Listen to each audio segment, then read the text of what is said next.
Hello, Sarah. Hello. How are you? I'm good. How are you? I'm good. I'm Ban. Ban. Well, I've been waiting for you. I've been Okay. expecting you. Okay, Sarah. Museum. We can have this kind of exhibition.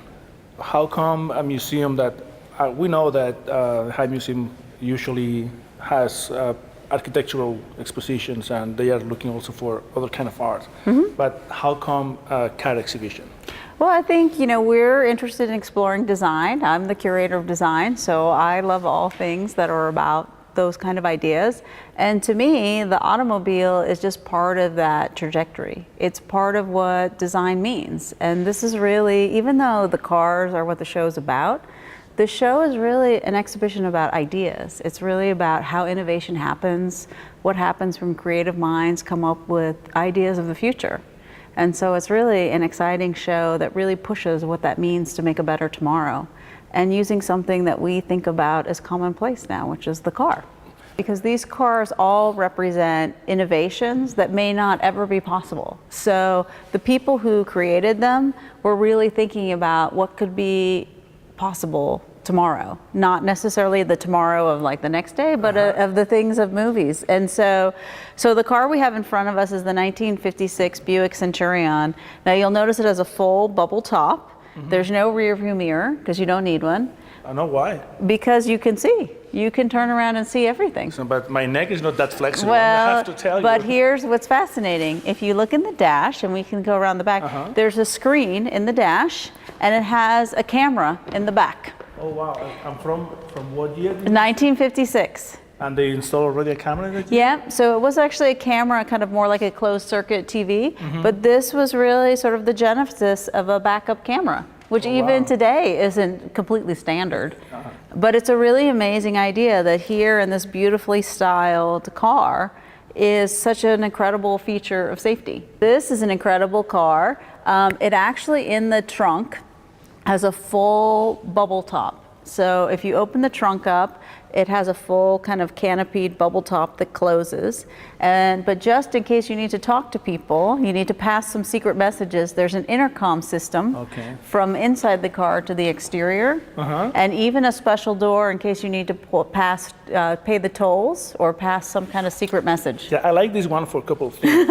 You see this sign has like a rocket launcher here in the front. Yes. You can probably hide some of the weaponry on the front. Well, in these things are actually, they're radar sensors. So they sense if there's objects in front of the car. No kidding. And it would flash and send out a noise in the dash, so you knew. So really it was about safety. Those grids on the top looks like if you put the shield or that bubble plus that, you can go underwater.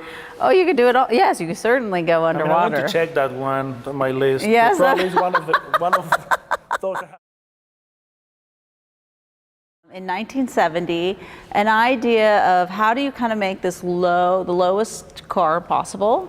So in 1950, Well, when you say low, it's low in size, low not in in size. profile. No. You see that on the street? No, it's amazing. amazing. No low profiling. It's no low profile, but low and vertically challenged. Okay. So this is 37 inches tall. It was introduced in Geneva in 1970, heralded as kind of the lowest car, and then a few months later in Turin, they introduced the Zero, and that is 33 inches tall. It's considered the lowest. Zero?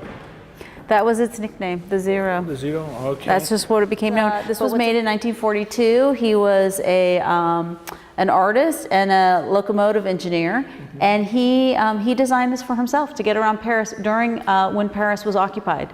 Oh, wow. During World War II. So it's a really incredible expression of creativity. I mean, to think how open and free, this is considered the first bubble car. It's plexiglass and aluminum. It weighed 75 pounds. It was 3 wheels, you can see. So you can even take it to park it. Absolutely, it fits right in your suitcase. And it was 75 pounds. It was battery operated.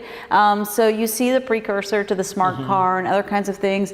But to me, I love it because it's just an incredibly whimsical expression of an idea. And yet it moved him around, it functioned, it did what he needed it to do. Well, the only thing about this one, I don't think it's going to be very suitable for Well, you can't go incognito in this.